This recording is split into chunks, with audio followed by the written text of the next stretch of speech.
How are you? I hope you all are doing well and results are out. So मेरे पास जब से result आया है तब से बहुत सारे क्वेश्चंस आ रहे हैं. फर्स्ट इज परसेंटाइल परसेंटेज में क्या डिफरेंस है, परसेंटाइल को परसेंटेज में कैसे चेंज करें और कट ऑफ का क्या क्राइटेरिया है, बेसिकली रिजल्ट्स किस तरीके से डिक्लेयर हुआ है. 6% के क्राइटेरिया पे बहुत सारे क्वेश्चंस हैं. सो देखो बच्चा, सबसे पहली चीज तो don't get demotivated, don't get discouraged if you are not qualified. मैंने पहले भी ये चीज कही है आप लोगों को. इन चीजों को बहुत ज्यादा दिमाग में नहीं रखिए. दूसरी बात, परसेंटाइल जो होता है, percentile is about our position in the entire result. ठीक है, परसेंटेज आपको आपके गेन्ड मार्क्स बताता है केवल कि आपने 62% गेन करे हैं, आपने 72% गेन करे हैं, आपने कितने मार्क्स गेन करे. That shows percentage. परसेंटाइल आपकी एंटायर एग्जाम में जितने बच्चे अपीयर हुए थे उसमें आपकी पोजीशन को बताता है. Like if you have scored 99 percentile, so it means you have beaten only you have beaten 98% of students and you are at 99, score of 99. तो परसेंटाइल आपकी जितने बच्चे अपीयर हुए हैं उसमें आपकी पोजीशन पीछे से बताता है. तो आपके पीछे 98% स्टूडेंट्स हैं, you are at 99. If your score is 92, if your score is 98 means कि you have beaten up the other 90%, 91%, 97% student. ठीक है, एंड आपकी ये पोजीशन है. That is the difference between percentile and percentage according to my knowledge. बाकी मैं आपको ये तो नहीं बता पाऊंगी कि परसेंटाइल को परसेंटेज में कैसे चेंज करेंगे, वो I can not tell you. मेरा मैथमेटिक्स इतना अबव लेवल का नहीं है. My subject is English definitely, तो मैं इतना नहीं बता पाऊंगी. थर्ड थिंग जो मेरे पास रेगुलर बेसिस पे क्वेश्चंस आ रहे हैं about the cut offs. I have seen many questions, I have seen many inquiries about it कि मैम रिजल्ट 12% होना चाहिए था. Who is guiding you for that कि रिजल्ट 12% होना चाहिए था? रिजल्ट 12% क्यों हो जाएगा जब ऑलरेडी एनटी ने कहा है कि रिजल्ट विल बी 6%. तो result will be 6%. Total appearing students का रिजल्ट 6% होगा. That is not return subject wise. Subject wise 6% result नहीं कहा गया है. टोटल अपीयर्ड स्टूडेंट का 6% कहा गया है.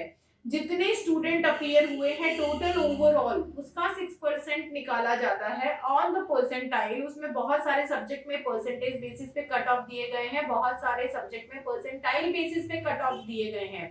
कॉमर्स और इंग्लिश में परसेंटाइल इसीलिए स्पेशली दिया जाता है क्योंकि यहाँ पे मैक्सिमम नंबर ऑफ स्टूडेंट्स बैठते हैं. तो आपका रिजल्ट परसेंटाइल में उनके लिए इजी हो जाता है देना.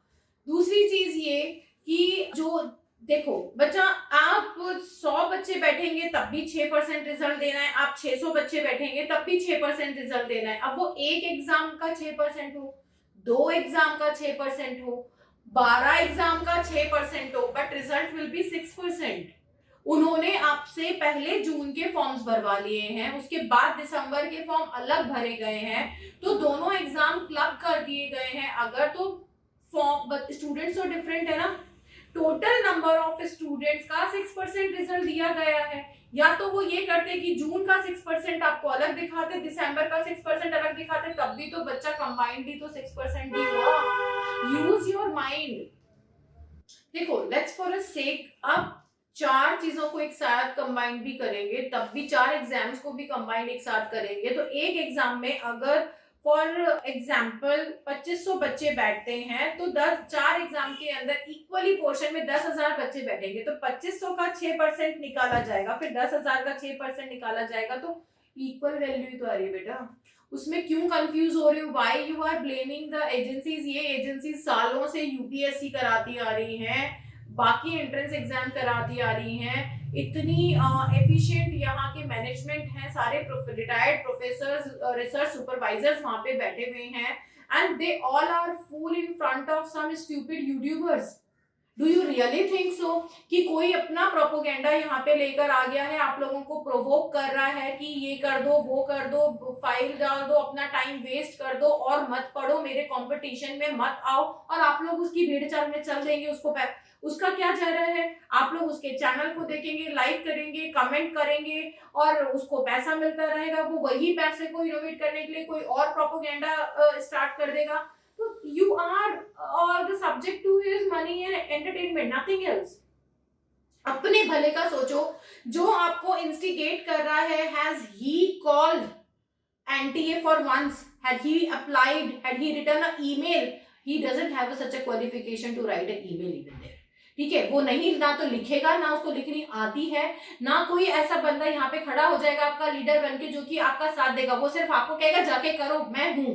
ये तो मैं भी कह दूंगी जाओ जाके करो, मैं हूं, लेकिन आपके साथ जाके करवाने वाला कोई है? या फिर ये कोई कहेगा पहले मैं करता हूं, उसके बाद तुम लोग उसके ऊपर हाँ करके चलो, let's sign an application. no one is doing such things. Actually people are doing, आप लोग चलो मैं आपके साथ हूँ, पीछे क्यों? आप तो लीडर है ना, you should be in the front। तो फ्रंट में तो नहीं आ रहे, अपना प्रोपोगेंडा रेज कर रहे हैं, अपने सोर्स ऑफ इनकम्स को बढ़ा रहे हैं, सो दैट वहां पे फॉलोअर्स बढ़ जाए, सब्सक्राइबर्स बढ़ जाए, और कुछ नहीं, आप लोगों का टाइम वेस्ट हो जाए और दोबारा आप उनके सब्सक्रिप्शंस को लेने के लिए मजबूर हो जाए। Don't waste your time. फिर से जून में पेपर है, अपने पेपर की तैयारी कीजिए। Result is fair enough. Total number of student का 6% लिया गया है। लास्ट टाइम जब इंग्लिश का रिजल्ट लिया गया था तो उसमें इंग्लिश के स्टूडेंट का कट ऑफ जो था उसके हिसाब से परसेंटेज 9% रिजल्ट था, इस बार के हिसाब से 5% है, तो इट्स टोटली फाइन। और रही बात इसकी कि जेआरएफ जो होता है दैट इज अराउंड 15% जो कट ऑफ का स्टूडेंट है, उस स्टूडेंट में से जो सब्जेक्ट वाइज 15% अराउंड जो है, फर्स्ट 15% को हम जेआरएफ में देते हैं। तो ये जो आपका टोटल रिजल्ट है 29-24, इसमें से आपको 375 जेआरएफ जो दिए वो 13% है। तो इफ द रिजल्ट इज 5%, उसी अकॉर्डिंग से 13% आपको जेआरएफ दिया गया है। अगर 1% यहाँ पे और बढ़ा देंगे तो मुश्किल से 5 जेआरएफ बच्चे और बढ़ जाएंगे। तो आप ये कहना चाहते हैं गवर्नमेंट के पास जॉब नहीं है, गवर्नमेंट के पास पैसा नहीं है, तो बोल दो ना यार, रिजल्ट ही क्यों दे रहे? अगर उन्होंने बोल दिया और एग्जाम ही नहीं लिया तो फिर आप तब भी क्या बिगाड़ लोगे? बैठ के यूट्यूब पे ही तो बोलोगे और कुछ कर लोगे, जॉब दे दोगे, बच्चों को पैसे दे दोगे कि मेरी वजह से आप लोगों का टाइम वेस्ट हो गया। कोई कुछ नहीं करने वाला है बेटा, अपना टाइम खुद संभालो। Take step, pull up your stockings, buckle up your belts and start preparing for your examination again. Don't waste your time on such a fool जिनके पास कोई डेटा नहीं है, they doesn't have any kind of knowledge, they doesn't have written any kind of papers. वहाँ जो UGC and NTA के अंदर the people who are serving their lives there, they are sitting on the positions, they were research supervisors, they are at the position of professor. People are writing in front of there as professor. They really know what is the designation of a professor. Professor के लिए क्या करना पड़ता है? Assistant professor. After 15 years, if you had a good academic records and if you have a good professional record, then you are promoted at associate professor. Associate professor के ऊपर ढंग से सर्व करने के बाद आपके एकेडमिक्स और रिसर्च ग्रोथ को देखने के बाद आपको प्रोफेसर की डिग्री दी जाती है। फिर अपने नाम के आगे अपने आप ही प्रोफेसर लगा के बैठ गए हैं और अपने आप को करता धरता बना दिया है यहाँ पे आप लोगों का। Why you are wasting your precious time and money over there? मेरे को समझ में नहीं आती ये बात।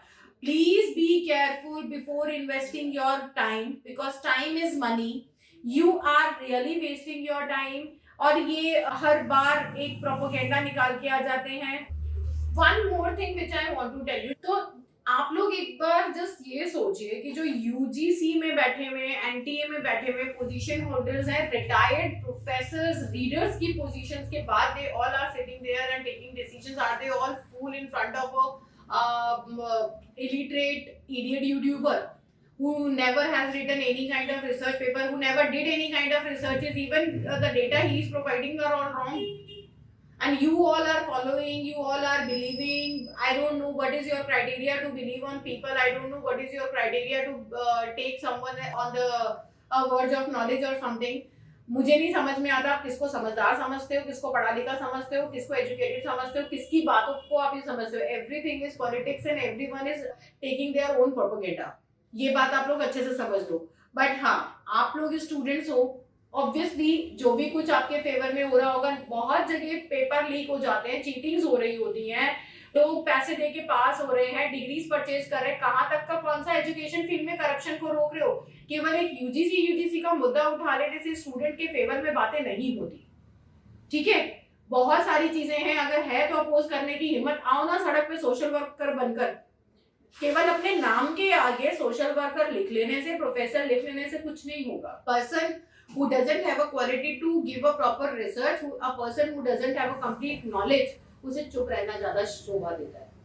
ठीक है, ना कि वो कुछ भी बोल दे आके यूट्यूब पे और आप लोग भी पहुंच जाते हैं देखने और लाइक करने के लिए, just that is a complete waste of time. Yes, आप लोग किसी को भी फॉलो करने से पहले किसी को भी जान लेना is very important. See whom you are following, where you are taking your education from, where you are taking your classes, ये सब चीजें आपको जान लेना चाहिए। I have seen many videos of people from where to do PhD, how to do PhD, how to write a research article, क्या criteria है PhD का, कैसे सिलेक्शन होगा। जिन लोगों की ये वीडियोस है उन्होंने एक रिसर्च आर्टिकल नहीं लिखा, रिसर्च आर्टिकल की स्पेलिंग तक नहीं लिखी, एक हाइपोथेसिस क्रिएट नहीं करी है, एक रिसर्च क्वेश्चन जिंदगी में क्रिएट नहीं करा है, अपने खुद के ऊपर भी नहीं करा होगा कि हम क्या कर रहे हैं जिंदगी में, उन्होंने कोई रिसर्च नहीं करी है। But they are giving guidance on researches, they are giving guidance on PhD। At least be sensible guys, you are masters, you are 24-year-old kids. I should use the word kids because you are actually following the wrong people. You don't have a sense to believe, आपको किसको believe करना है, किसको नहीं करना है, किसको follow करना है, किसको नहीं करना है, कहाँ से गाइडेंस लेनी है, आप लोग डिसीजन ही नहीं ले पाते हो। That is why I am using a word kid. Otherwise 24 year is a age when a person comes into the category of an adult. आप एडल्ट की कैटेगरी में हैं, आप अपने डिसीजंस ले सकते हैं। गवर्नमेंट ने भी आपको 18 साल के बाद लाइसेंस दे रखा है, बट आप उसके बाद भी अपनी समझदारी को यूज ही नहीं कर रहे हो। भेड़ चाल चले जा रहे हैं, जहां सब जा रहे हैं वहीं चले जा रहे हैं। Why? Please be sensible because a PhD is mandatory. I'm raising this issue because PhD is mandatory और वहां पे इवन नेट क्लियर करने के बाद भी आपका PhD एंट्रेंस होता है।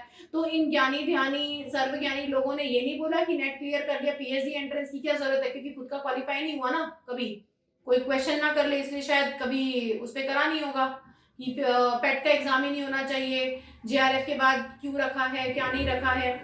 सी, PhD इज एक्चुअली मैंडेटरी, 23 से हो जाएगी, आप लोग अपना उसके ऊपर भी ध्यान दीजिए। दूसरी चीज, बहुत सारे स्टूडेंट्स के मैंने पोस्ट देखे हैं, बहुत सारे कोचिंग सेंटर्स के मैंने पोस्ट देखे हैं जहाँ पे वो बताते हैं हमारा बच्चा ऑल इंडिया रैंकिंग के अंदर फर्स्ट आया है, सेकंड स्टैंड करा है। कहाँ से आ रही है ये ऑल इंडिया रैंकिंग? यूजीसी और एनटी ने तो कोई AIR नहीं दी है, कोई ऑल इंडिया रैंकिंग लिस्ट नहीं दे रखी है। From where you are getting your AIR and you are saying that you are holding a first position in state examination and in national examination. So please ये self obsessions बंद कीजिए, ये self bragging बंद कीजिए।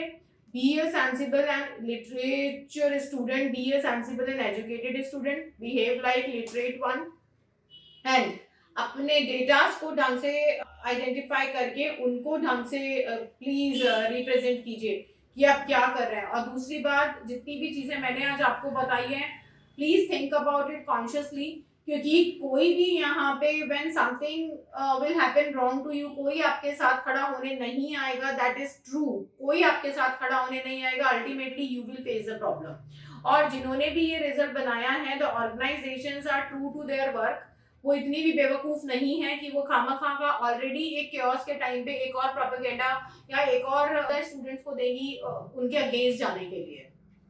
तो just do trust the agencies besides single business persons, YouTubers or something like that। उनको trust करने की जगह इन ऑर्गेनाइजेशंस जो कि years old हैं, हमारे यहाँ पे सारे एग्जामिनेशन, सारी यूनिवर्सिटी एजुकेशंस को, सारे डिग्री कॉलेजेस को जो मैनेज करता है, प्लीज उन ऑर्गेनाइजेशंस को आपको ज्यादा ट्रस्ट करना चाहिए। एंड रही बात रिजल्ट्स की, I am coming again on the conclusion that results were very much fair. Don't worry about that. बस हाँ, आप लोगों को अपनी मेहनत करनी नहीं छोड़नी है, result will be yours guys. I can commit it to you that if you are giving your 100% dedication, the results will be yours। ठीक है, स्ट्रगल हमने थ्रू आउट लाइफ किया है। ऐसा नहीं है कि my life will be a cake walk for me, मेरे लिए कोई राजकुमारी की तरह गद्दा सजा के नहीं रखा हुआ था कि आइए और बैठ जाइए इस कुर्सी पे और काम कर लीजिए। Life is very hard for me, और जो भी कॉम्पिटिटर्स रहे हैं उन लोगों ने बहुत प्रॉब्लम्स क्रिएट करी है लाइफ। जितने भी सोसाइटी है वो जल्दी से किसी एक फीमेल को एक पोजीशन के ऊपर, एक वर्किंग लेडी को एक्सेप्ट नहीं करते। तो मैंने भी हर तरीके की प्रॉब्लम को फेस करके I am sitting here, and मेरे एक्सपीरियंस से ही मैं ये चीजें बता रही हूँ कि people will come to instigate you to take advantage of your problems only. लोग जो भी आएंगे वो सिर्फ आपकी प्रॉब्लम का अपने लिए एडवांटेज लेने आएंगे, आपकी हेल्प करने के लिए कभी कोई नहीं आएगा। तो माइंड दिस थिंग कि अगर कुछ है, अपने लेवल पे कुछ कर रहे हो तो करिए। अगर कोई ये कहता है कि हम आपके लिए ये काम कर रहे हैं, तो उनको पहले बोलो कि करके दिखाओ, उसके बाद बात करो। ये मत बोलो करो करो मैं हूं, नहीं, करके दिखाओ ये चीज कि मैंने तो करा है आप लोगों के लिए, this is the proof. Then उसके बाद अब आप लोग आ जाइए। तो लेट्स सी कि कौन आपके ऊपर कितना टाइम इन्वेस्ट करता है। ठीक है guys, so be careful guys, don't be a part of any kind of propaganda and personal benefits of someone. अगर आप लोगों को किसी भी तरीके के रिजल्ट्स के ऊपर, किसी भी तरीके के एग्जामिनेशंस के ऊपर अगर कोई डाउट होता है, तो do ask your actual professors. Go to the university professor. हर स्टूडेंट किसी ना किसी टीचर, किसी ना किसी गवर्नमेंट टीचर, किसी ना किसी प्रोफेसर के टच में होता ही होता है। ठीक है, उनसे जाके बात करो, वेबसाइट पे जाओ, उसका सर्कुलर देखो, सर्कुलर लेके अपने प्रोफेसर से बात करो, ना कि प्राइवेट किसी इंस्टीट्यूशन के गाइड से। शायद वो आपको नहीं समझा सकते, क्योंकि इतना कैलिबर होता तो वो खुद भी किसी पोजीशन पे होते। ठीक है, मैं भी एक इंस्टीट्यूशन चला रही हूँ, गुरुकुलम एकेडमी का नीचे आपको नजर आ रहा है, but I am a supervisor. I am recognized by a university. I am working in a university. I am still in a ad hoc panel of Delhi University. I am working as a supervisor in a private university. मैं दो university के साथ अभी भी जुड़ी हुई हूँ, बच्चों की रिसर्च सुपरवाइजर हूँ, उनके साथ काम कर रही हूँ, करवा रही हूँ, और उसके अलावा भी बहुत चीजें कर रही हूँ जो मैं आप लोगों को टाइम टू टाइम शो करती रहती हूँ। इट्स नॉट ओनली कि I am monotonous body who is sitting here, और बस एक गुरुकुलम एकेडमी के अलावा डॉक्टर नेहा जान की कोई पहचान नहीं है, बहुत है। इसीलिए आप लोगों को गाइड कर रही हूँ कि प्लीज ये प्राइवेट इंस्टीट्यूशन के मालिकों के चक्करों में मत पड़िए। अपनी कोई भी प्रॉब्लम होती है किसी भी एक ऑथेंटिक सोर्स से पता कीजिए। ठीक है, आप कॉलेजेस जानते हैं, आप यूनिवर्सिटीज जानते हैं, आप इवन स्कूल टीचर्स जानते हैं, उनके प्रिंसिपल्स को जानते हैं, कहीं तो जॉब करते हैं, किसी ना किसी उसको जानते हैं। अपने गवर्नमेंट ऑफिस के अंदर वेबसाइट को विजिट करके सर्कुलर लेके उसको ढंग से समझिए कि उसके अंदर क्या लिखा हुआ है, तब जाके किसी भी चीज के ऊपर जाइए। अदरवाइज आपकी सारी मेहनत, टाइम, पैसा सब कुछ वेस्ट हो जाएगा। ठीक है, बेनिफिट किसको होगा? फालतू के ये प्राइवेट इंस्टीट्यूशंस को, और किसी को नहीं होगा। ठीक है, please be careful, do take good care of yourself and start preparations for your next examination. That is very important. Okay, bye, namaste.